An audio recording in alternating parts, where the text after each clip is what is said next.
जब जाती हूँ अपने गाँव जाती हूँ और दादाजी की जो वो चेयर है जिस पे वो बैठते थे, तो मेरे लिए मैं अभी भी जाती हूँ, वो है नहीं इस दुनिया में। जब मैंने उनको बताया था कि मैं जॉब छोड़ के सिविल सर्विसेज़ का प्रिपरेशन करूँगी, तो ही वाज़ सो इमोशनल, वो रोने लगे थे और मैंने बस उनको इतना ही बोला था कि अगर मैं क्लियर कर लेती हूँ, तो लोग आपको मेरे नाम से जानेंगे। सक्सेस दुनिया देखती है, बट आपकी जो बैक ऑफ द जो प्रिपरेशन थी, वो जो कहानियाँ हैं, वो मेरे और मेरे तकिए के बीच में है। कहते हैं कि पंख छोटे हो या बड़े इस चीज से कभी भी फर्क नहीं पड़ता है। लेकिन पंख होना बहुत ज्यादा जरूरी हो जाता है। और इन पंखों से मेरा मतलब ये है आपके हौसले। आपके हौसले होने बहुत ज्यादा जरूरी होते हैं ताकि आप उन हौसलों से एक बड़ी उड़ान को भर सको। आज एक ऐसे ही शख्सियत से आपको मिलाने जा रहे हैं जिन्होंने यूपीएससी की एक परीक्षा जो है क्रैक की है और ऑल ओवर इंडिया उन्होंने 69th रैंक हासिल किया है। बात इस समय हम कर रहे हैं पट्टा से रहने वाली यानी कि प्रिया रानी की, जो इस समय कसौली और दक्षाई कैन बोर्ड में कार्यरत है बतौर सीईओ। सबसे पहले मैम बहुत बहुत स्वागत है आपका। थैंक यू सो मच इतने अच्छे इंट्रोडक्शन के लिए। और मैनी मैनी कॉन्ग्रेचुलेशंस, आपने यूपीएससी में 69th रैंक हासिल किया है। नेशन स्पीक्स की पूरी टीम की तरफ से आपको बहुत बहुत बधाई। Thank you so much. देखिए ये चीज़ें जो है घर से ही हमेशा आती है। घर से ही आप इंस्पायर होते हैं, आपके आसपास जो चीज़ें होती हैं। तो हम सबसे पहले जो हम शुरुआत करेंगे, शुरुआत में ही जाते हैं आपके बचपन से। कैसे ये चीज़ स्टार्ट हुई, बचपन कैसा रहा है आपका, माँ बाप कहाँ से हैं और क्या क्या वो करते हैं? बचपन मेरा पूरा पटना में गुजरा है 12th स्टैंडर्ड तक। और जी। जैसे कि स्कूलिंग जो है, पहले मैं गांव में मेरा जन्म हुआ था, बट मेरे जो ग्रैंडफादर थे, ही आई आई बिलीव, मतलब मुझे हमेशा ही ऐसा लगता है कि मैंने आज तक वैसे इंसान से मैं मिली नहीं हूँ जैसे वो थे। तो ही हैड दिस विजन, उनको लगता था कि लड़कियों को पढ़ाना बहुत ही इंपॉर्टेंट जी। है। एंड ही बिलीव दैट लड़कियों को पढ़ाना लड़कों को पढ़ाने से ज़्यादा इंपॉर्टेंट है, which was different for me. उन्हें या। लगता था कि लड़कियां दूसरे घर जाएंगी तो she should be more independent या। दैन द गाइज जो घर पे हैं। तो उन्होंने डिसाइड किया कि इसे शहर में रखना है, जो बेस्ट एजुकेशन है वो उसे प्रोवाइड करनी है। I studied in one of the best schools जो पटना में अवेलेबल था, Don Bosco and Saint Michael's. उसके बाद मैंने इंजीनियरिंग करी बीआईटी मेशरा, रांची से, electrical engineering. I also worked 1 साल कॉर्पोरेट में, बैंगलोर ओरेकल। ओके। बट बचपन से ही मेरा था कि I wanted to be in civil services. I had this dream, I was very clear about it. मैंने कॉलेज में ना एमबीए के कोई एग्जाम्स लिखे, ना एमएस के कोई एग्जाम्स लिखे, because I had very clear idea कि मुझे ये करना है। दो आई वॉज नॉट श्योर कि ये क्लियर हो जाएगा, मैं ये भी बोलती हूँ, because this exam is very unpredictable, but I wish, मेरे अंदर ये ख्वाहिश थी कि हो जाए। मैं करूँगी, देखती हूँ क्या होता है। तो लाइक ये आपका कौन सा अटेम्प्ट था? मेरा सेकंड अटेम्प्ट में मुझे ये सर्विस एलोकेट हुई थी। जी। उसके बाद थर्ड अटेम्प्ट भी मैंने दिया था, I went till the interview, but I couldn't clear. Okay. फिर मैंने फोर्थ अटेम्प्ट ये दिया है एंड उसमें आई गॉट रैंक 69। तो जैसे अभी आपने अपने ग्रैंडफ़ादर के बारे में यहाँ पे ज़िक्र किया, एक कोई भी स्वीट सी मेमोरी आपके ग्रैंडफ़ादर के साथ? मुझे लगता है उनकी हर मेमोरी स्वीट है। जैसे मैं जब जाती हूँ अपने गाँव जाती हूँ और दादाजी की जो वो चेयर है जिस पे वो बैठते थे, तो मेरे लिए, मैं अभी भी जाती हूँ, वो है नहीं इस दुनिया में, बट जब मैंने उनको बताया था कि मैं जॉब छोड़ के सिविल सर्विसेज का प्रिपरेशन करूँगी, तो ही वाज़ सो इमोशनल, वो रोने लगे थे और मैंने बस उनको इतना ही बोला था कि अगर मैं क्लियर कर लेती हूँ, तो लोग आपको मेरे नाम से जानेंगे, सब बोलेंगे कि इनकी पोती ने किया है। तो उन वो जो इमोशनल मोमेंट था, वो रोने लगे थे, मुझे वो इमोशन याद है।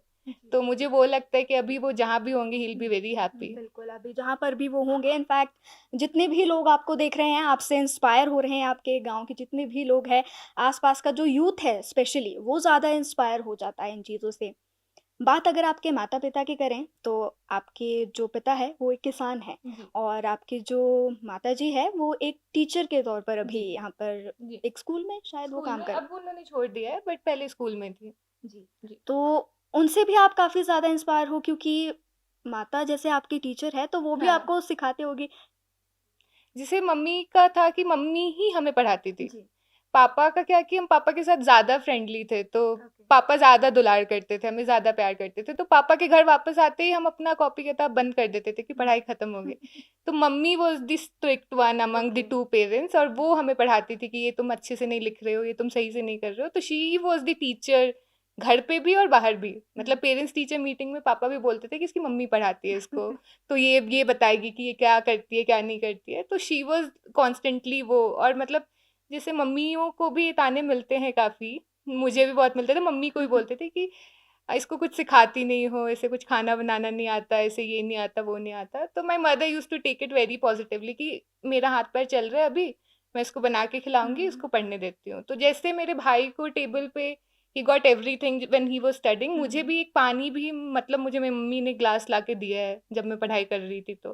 तो इतनी इक्वालिटी थी घर हुँ, में, जो हुँ। मुझे ऐसा लगा कि I was equally being supported, even more supportive मेरे तरफ से दैन माय ब्रदर। ओके। तो ऐसा मुझे लगता है। घर का ये एनवायरनमेंट बहुत मैटर करता है। जी, बिल्कुल। और ये काफ़ी ज़्यादा एक इंस्पिरेशन की भी बात हो जाती है कि आजकल के टाइम पर अगर देखा जाए, तो ऐसा नहीं है कि बच्चों को नहीं पढ़ाया जाता है या कुछ, लेकिन एक प्रेफ़रेंस जो दी जाती है, हिमाचल की अगर मैं हुँ, बात करूँ, हुँ। तो कुछ ऐसे यहाँ पास जगह भी है जहाँ पर बेटियों को ज़्यादा प्रेफ़रेंस नहीं दी जाती है। हुँ, बस ये हुँ। कहा जाता है कि इन्होंने शादी करके दूसरे ही घर जाना है। लेकिन आपके पेरेंट्स ने कभी भी ऐसा नहीं सोचा कभी कि नहीं। दूसरे घर जाना है, हम इतना नहीं करेंगे, इतना नहीं पढ़ाएँगे, हुँ। लेकिन उन्होंने आपको हमेशा मोटिवेट किया है। अभी आपके गाँव में, आपके पेरेंट्स में मतलब क्या माहौल चल रहा है? हर तरफ जो है मिठाइयाँ बाँटी जा जी। रही है।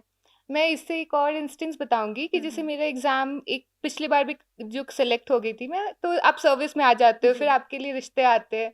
तो फिर लोग बोल रहे होते हो कि इससे कर लो, ये भी बहुत अच्छा मैच है, बहुत अच्छा मैच है। मेरे पापा ने भी उनको बस इतना ही बोला था कि उसके खुद के एस्पिरेशंस है अभी, जो अभी कंप्लीट नहीं हुए हैं। तो मैं चाहता हूँ कि वो कंप्लीट कर ले, उसके हुँ, बाद ही मैं कुछ सोचूँगा।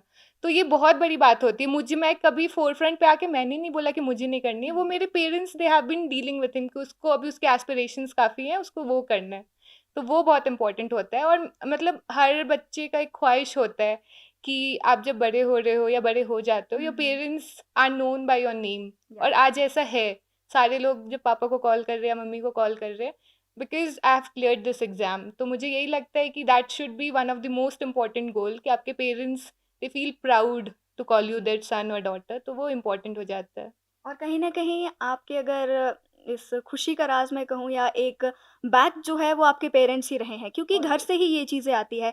अगर घर से ही आपको एक प्रॉपर गाइडेंस मिलती है, एक प्रॉपर सपोर्ट मिलता है, तभी आप कुछ आगे कर पाते बिल्कुल। हैं। एंड मोस्ट इम्पोर्टेंटली मुझे लगता है कि गर्ल्स के लिए, जी। बिकॉज़ बॉयज़ को हम अज़्यूम करते हैं that they have to make a career. ये हुँ। अज़म्पशन गर्ल्स के लिए होती नहीं है, बिकॉज़ जो भी बोलो, इसकी बर्डन बॉयज़ पे भी आती है, because they have to be successful, या क्योंकि उसके बिना उनका भी कुछ नहीं होता। But women don't have that burden, या उनको ऐसे बोलते नहीं है कि तुम्हें करना ही करना है। But in my household I think I had that, मतलब मेरे ऊपर ही वो एक्सपेक्टेशंस हुँ। थी कि ये करेगी, शी विल डू इट। तो वो था, और उसके साथ कांस्टेंट सपोर्ट था थ्रू आउट। जो कि बहुत ही एक अच्छी बात भी है और साथ ही साथ देखा जाए तो आप यूथ को भी काफ़ी ज़्यादा इंस्पायर कर रहे हो। अगर देखिए मैं अपने यहाँ पर बात करूँ, तो हम जॉब करते हैं अपना 8 साढ़े 8 घंटे की जॉब करके एंड हमेशा से हमारी एक कंप्लेंट रहती है, जितने भी मैं हुँ। यूथ से बात करती हूँ, जी। हमेशा ये कंप्लेंट रहती है कि हमारे पास अपने लिए टाइम नहीं है, पेरेंट्स के लिए टाइम नहीं है, हम कैसे और चीज़ में ध्यान लगाएँ क्योंकि हुँ। हमारा सारा समय यहाँ पर निकल जा रहा है। सोने के लिए टाइम नहीं है, खाने के लिए टाइम नहीं है। लेकिन ये सारी चीज़ें हमारी महज़ एक कहते हैं कि हम बस बहाने लगा रहे हैं। लेकिन आप सीईओ के पद पर यहाँ पर कार्यरत हैं कसौली जी, और डगशाई कैंट में, जी। उसके बावजूद भी आप कैसे टाइम निकालते? जब मैंने एक्चुअली जब मेंस और प्रीलिम्स लिखा था, उस समय मेरी ट्रेनिंग चल रही थी, हुँ, और मेरी पोस्टिंग यहाँ अक्टूबर में हुई है। तो मैं यहाँ आने से पहले मैंने अपना इंटरव्यू से पहले मैं प्रीलिम्स और मेंस हुँ, देकर आ चुकी थी यहाँ पे। तो इस कारण थोड़ा ये था, मैं उस समय वर्क नहीं कर रही थी, बट ट्रेनिंग चल रही थी डेली मेरी, जो निडम में चलती है, हुँ, एक्चुअली दिल्ली में चल रही थी। बट उसके बीच में भी मेरे अंदर मतलब वो था कि मुझे देना है, मुझे करना है, प्रीलिम्स क्लियर हो गया है तो एक हुँ, बार देती हूँ। तो उसके साथ मैनेज करना होता है, 5 बजे आपकी ट्रेनिंग खत्म होती है, उसके बाद आपके पास जितना टाइम मिलता है, सैटरडे हुँ, संडेज़ मिलते हैं, फिर कुछ लीव भी लगा ली, मतलब हुँ, ज़्यादा नहीं, 10-12 दिन की लीव जितनी इकट्ठी हुई थी, वो लगा ली, तो वैसे करके मैनेज करना पड़ा। तो और ये क्योंकि आप मैंने पहले भी अटेम्प्ट्स दिए हुँ, हैं, तो हुँ, ऐसा नहीं है कि मेरे लिए न्यू था सब कुछ, तो इसलिए भी थोड़ा कम टाइम लगता है सब्सीक्वेंट आपके हुँ। अटेम्प्ट्स में। तो अभी जैसे हमने यहाँ पर टाइम मैनेजमेंट की बात की, जी। आपने कहा कि टाइम देना पड़ता है हर चीज़ के लिए, टाइम आपको ही देना पड़ेगा, बहाने लगाने से कभी भी कुछ नहीं होता जी। है। टाइम के साथ-साथ एक स्ट्रेस भी हो जाता है कि अगर ये वाला अटेम्प्ट क्लियर नहीं हुआ तो फिर मैं क्या करूँगी? मेरे इतने सपने हैं, स्पेशली आपके दादाजी के जो सपने हैं उसे भी पूरा करना है। कहीं न कहीं आजकल के यूथ में स्ट्रेस बहुत ज़्यादा है, डिप्रेशन वाली चीज़ें बहुत ज़्यादा है। आपने उन चीज़ों को कैसे हैंडल ये मैं बिल्कुल बोलना चाहूँगी कि this examination requires lot of mental strength. लोग हुँ, बोलते हैं कि बहुत हार्ड वर्क करना होता है, बहुत पढ़ना होता है, बट पढ़ाई के साथ साथ you have to be so so very strong mentally कि हुँ, और मैं सबको बोलती हूँ कि सक्सेस दुनिया देखती है, बट आपकी जो बैक ऑफ दी जो प्रिपरेशन थी, वो जो कहानियाँ हैं वो मेरे और मेरे तकिए के बीच में है जी। कि किस दिन मैं लो थी, किस दिन मैं रोई, क्या था, तो दैट प्रिपरेशन। और एक बहुत इम्पोर्टेंट चीज़ लगती है जो मुझे काफ़ी ज़्यादा लगती थी, मुझे हर दिन ऐसा लगता था कि क्या have I taken the right decision, क्या मुझे ये करना चाहिए था, मैंने सब कुछ ही स्टेक पे लगा हुँ, दिया है, जॉब छोड़ दिया है। एंड मेरे सारे दोस्त काफ़ी अच्छा कर रहे हैं अपने अपने फील्ड में, they are working, they are earning, I am not earning, I am taking money parents हुँ, से टू हुँ, सर्वाइव। तो वो चीज़ हमेशा लगता था, बट एक चीज़ मैंने अपने टेबल के आगे स्टिक की हुई थी कि remember why you started, hmm. And I had that very clear in my mind कि मैंने क्यों स्टार्ट किया था। सो जब भी ऐसे मन किया कि अभी नहीं हो पाएगा, बहुत हो गया, सो आई थॉट कि नहीं, एक बार और ट्राई करते हैं। ठीक है। और सभी को मतलब ये सीखना भी चाहिए कि देखिए, हार भी उन्हीं की होती है जो कुछ करते हैं। जो ट्राई अगर वो करते हैं। ट्राई करते हैं तभी तो वो गिरते हैं। मतलब वही है कि आप चलते जाओ, गिरते रहोगे लेकिन उठना तो एक दिन है ही, और वही जो है इन्होंने भी करके दिखाया है। साथ ही साथ आपने ग्रैंड-पेरेंट्स के साथ अपनी मेमोरी शेयर कर दी। कुछ ऐसी मेमोरीज़ आपके सिबलिंग्स के साथ रही हो, या कुछ भी छोटी-छोटी मेमोरीज़ आपके फ्रेंड्स के साथ रही हो जो आपको आज भी याद आती है या आप मिस करते हो? मैं एक तो पहले, जैसे मेरा भाई जो मेरे से छोटा है, हुँ। मेरे से 3-4 साल छोटा है, बट बिकॉज़ मैं प्रिपरेशन में थी, I think he Guru up, he या became mature, because he had to be, मतलब उस वही कमा रहा था, he was earning, he is in Microsoft, वो बैंगलोर में हुँ, है। हुँ। तो he had to grow up early, वो मेरे लिए बहुत सपोर्टिव था। I think every decision that I take, he is standing right behind me, मतलब कुछ भी कर लो, अगर नहीं हो रहा है, मेरा पहला अटेम्प्ट में नहीं होता, कोई बात नहीं, टेंशन नहीं लेने का, इफ यू आर लाइक तुम्हारी हुँ। इतनी ड्रीम है, you just go for it.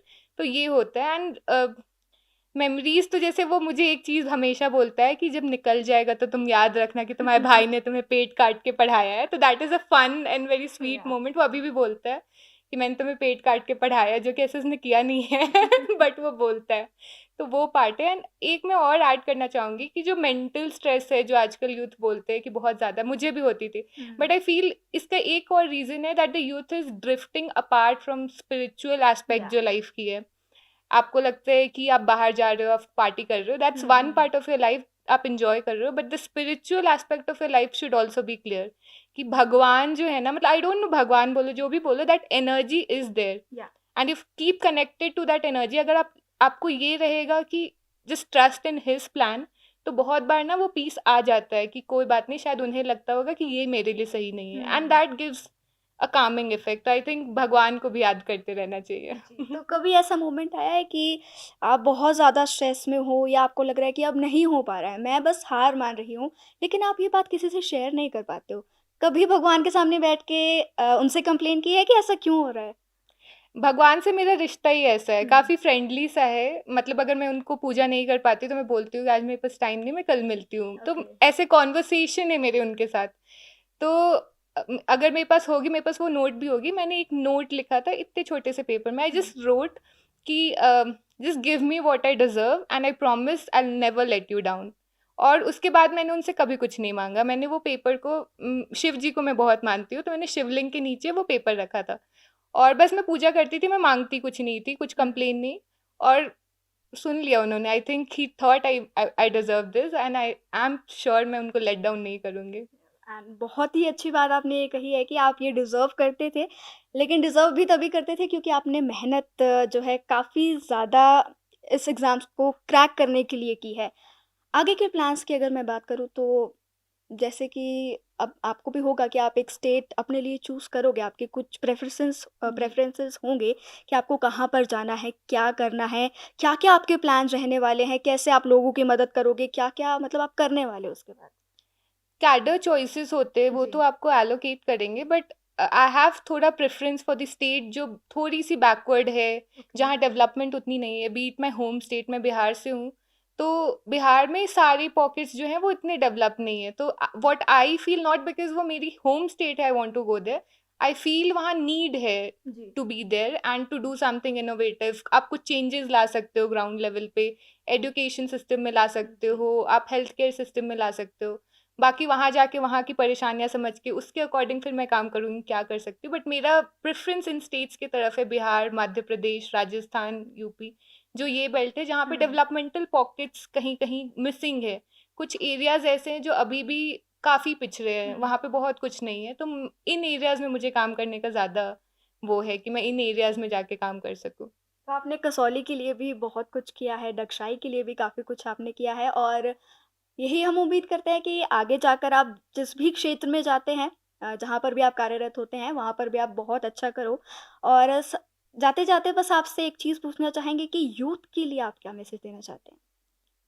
Youth के लिए मैं एक मैसेज तो मेरा ये रहेगा कि I think goal, having a goal in your या life is very important because that drives you. आप सुबह क्यों उठते हो वो बहुत ज़रूरी है। मैं सुबह उठती थी तो मेरा एक गोल था कि मुझे ये अचीव करना है। You should, all of us should have a goal whatever be it. ये तो सिविल सर्विसेज है, यू हुँ। Want to be an actor, singer और इंजीनियर, जो भी बनना है you must have a goal, जो भी है वो।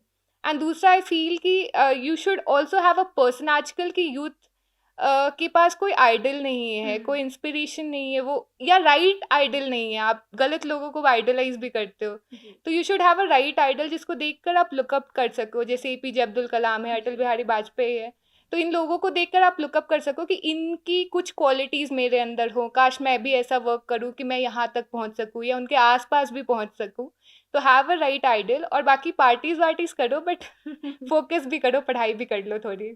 अभी कुछ समय पहले जब इनसे बात हो रही थी, तो ये किसी से बात कर रहे तो कह रहे थे कि इन्हें भूख नहीं लग रही है बिल्कुल भी क्योंकि कल से पेट इतना ज़्यादा भर चुका है मतलब जब से ये यूपीएससी का रिज़ल्ट निकल कर आया है, तब से मतलब इतनी खुशी का माहौल इनके आस-पास भी है कि ये मतलब इतने फूले नहीं समा पा रहे हैं कि खाना तक नहीं खा पा रहे हैं अभी। ये तो है, मतलब खुशी एक एक एस्पेक्ट होती है, दूसरी रिलीफ होती है इस जी। एग्जामिनेशन में। You feel they are out of the cycle, अब आपको प्रीलिम्स नहीं लिखना, आपको फिर से मेंस नहीं लिखना। तो ये जो रिलीफ है ना, और रिलीफ पहले सिंक इन करती है, फिर आपको खुशी होती है that you have got into the service you wanted to be in, and अब आप वो कर सकते हो जो आप करना चाहते थे। मतलब आपने जो सोचा है कुछ करने के लिए, वो अब आप कर सकते हो, तो उसकी खुशी ही अलग होती है। एंड आई फील वो अभी सिंक इन नहीं हो रही है, इसलिए मैं मुझे भूख नहीं लग रहा है।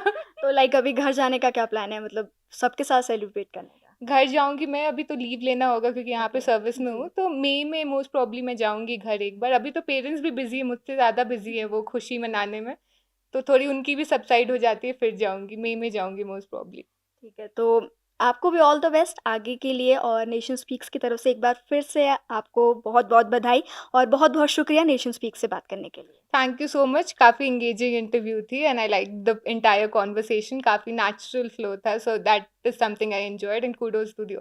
Thank you so much. Thank you so much.